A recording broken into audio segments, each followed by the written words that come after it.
Welcome to Withdraw Consent. I'm Jack.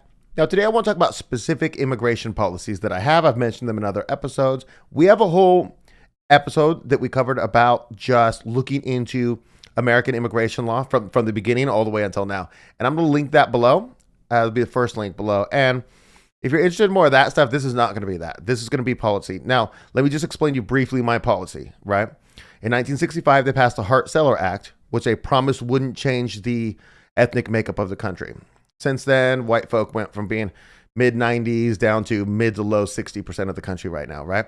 So the Hart-Cellar Act was an absolute betrayal of people of the United States, took us from being a high trust society to a low trust society, and brought us all types of terribleness. But diversity is our strength. So basically, I would do an immigration policy, and I would say anybody who came after 1965 who would not have been eligible before the Hart-Cellar Act to come over gets deported.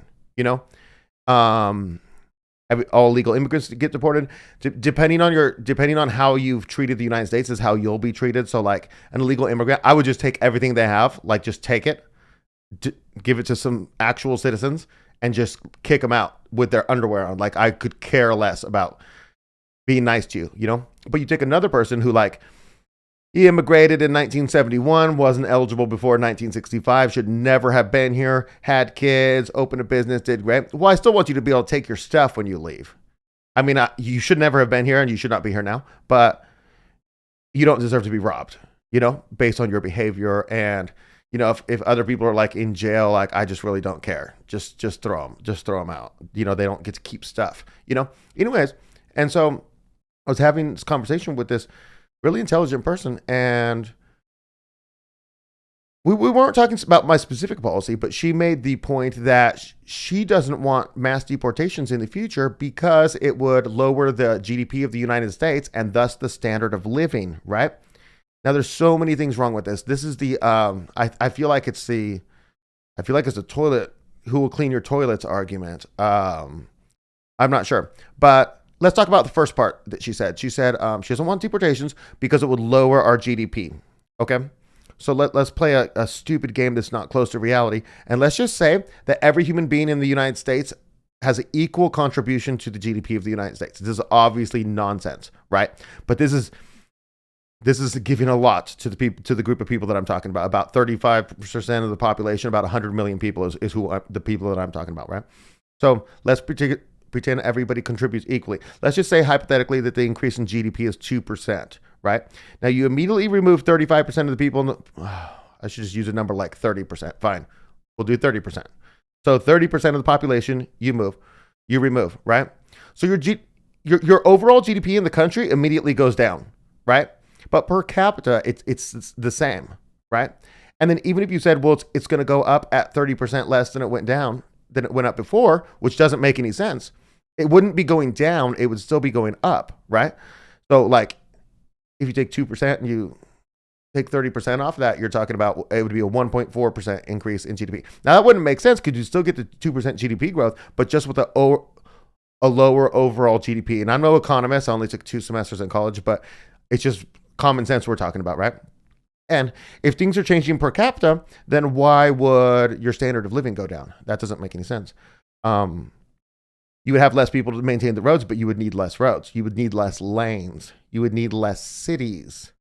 I mean, you just wouldn't need to upkeep this massive thing because it's like a Ponzi scheme. The population gets older and older. They bring in all these immigrants, legal and illegal, and then they put them to work to make everything everything bigger, the roads, the cities, the towns, and then they need more people to maintain that as that population gets older. It's not going to work. This does not work, what they're doing. This is a Ponzi scheme and it will fail. There's just no way it won't. And so basically, I ran this by Victor just to see if I was off base on this. And he said, yeah, I was off base. He says, you can't even make the argument for the parity on the GDP. He said that that's complete nonsense because the percentage of people the 35% that I'm interested in not being the Hart-Cellar people, the after 1965 people, they don't put into the economy equally. Now there's some fabulously rich people and there's some people who run lots of businesses and provide lots of jobs and stuff like that. But when you take the two groups as a whole, they're not contributing equally. That's his opinion, right? And so it would be an even far better situation than I'm even proposing when I say everybody does an equal percentage into the GDP. And then he talked about you would basically go from a low trust society where we're at now back to a high trust society that we had in the 1960s, which would have great effects on, there would be less crime. There would be no more knockout game. The rhymes with grape, the stuff, all the terrible things that women have to put up with, the mass robberies. And what I'm thinking here is like when they just all run in and just flash mob loot the store, it's always people doing that who on my plan would not be in the United States anymore. So there would be no more of that. And then it's my opinion that if you go from low trust to high trust, you're going to have an increase in political participation. Now, this is just a theory I have. I can't prove this to you, but if you just run it down logically, it's going to make more sense. It's just my theory.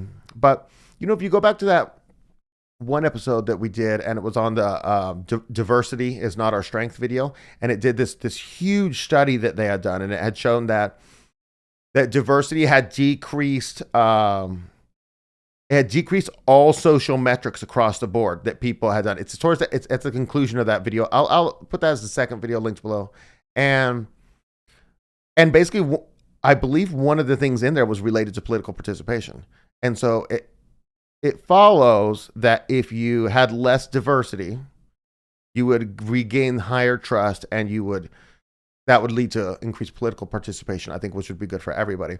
And then, so basically Victor's point here is that it wouldn't lower your standard of living at all.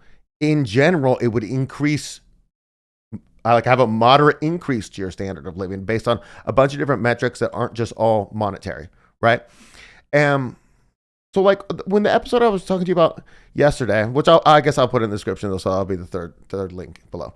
But basically, I made the argument that would you do the right thing, be anti-war and stuff like that, lose American hegemony, if it causes a loss of your standard of living? Are you willing to take that hit? And I'm not saying you're poor and you live in a mud hut. I'm not saying that. I'm just saying you don't have a boat. You don't got a side-by-side or a four-wheel, whatever, And so I agree with Victor's argument that my immigration policy would cause an increase in the standard of living. But what if it did cause a decrease in the standard of living? But increases such as less crime, your wife's much safer, your daughters are much safer. I mean, are you willing to take a drop in the standard of living for less diversity? Are you interested? Now, this is an open-ended question. I think there's a clear right answer, but I guess you could disagree if you want to. But I'm interested in hearing below what you guys think. And what I want to stress here is sometimes I talk to people and we're talking immigration or something like that, and they look at me like, wow, you're just a pie in the sky guy. None of that stuff could work. No, it could all work. It could absolutely all work. And I mean, you look at I should have researched this because this is actually a really good point. But Operation Wetback under President Eisenhower, and what they did is they started deporting people, and it kind of wasn't constitutional because they just went to anybody brown and asked them for their papers, and if you didn't have your papers saying you're a citizen on you, I mean, you're getting deported, which is pretty rough. But that part of it's not constitutional. But then they just put people on buses and they took them to some boats, and then they took 2 giant boats of people and they took them about 500 miles south and just dropped them off. You just got what you have on you, your clothes, your purse, whatever you got, And it was so terrible to have that done to you that it was over 1 million, maybe 1.5 million just voluntarily emigrated. They just left, and the country didn't fall apart. Amazing how that works, right? Now the difference between mine and what they were doing there is I'm not just talking about illegal immigration. Illegal immigration is just a spotlight that points us to the terribleness of diversity as our strength and that nonsense, and our regular immigration policies. So it's just a vehicle for me that I'm using to get people to wake up and see how terrible the regular immigration is. And then I can prove that through just facts. Just go to that second link below, and it's all there. Biggest study in the United States history at the time, and it's just highly conclusive. The guy spent 6 years trying to. He was a liberal, so he spent 6 years how can I spin this? And then he just came out with it, and it's just maybe if we built some community centers, he says at the end, you know what I mean? Because it's just trash. Anyways, that's what I got for you. I think immigration is, top number 1 or 2 topics today. And I think when you're talking to family and friends and you're doing politics or whatever, I think you can take a more hardcore, even if it's not as hardcore as mine, but you can take a more hardcore approach, and it's very realistic what you're talking about. So I'm interested in hearing what you guys have to say below. Did I miss anything? Did I miss something major here? And I appreciate you guys watching to the end. See you next time.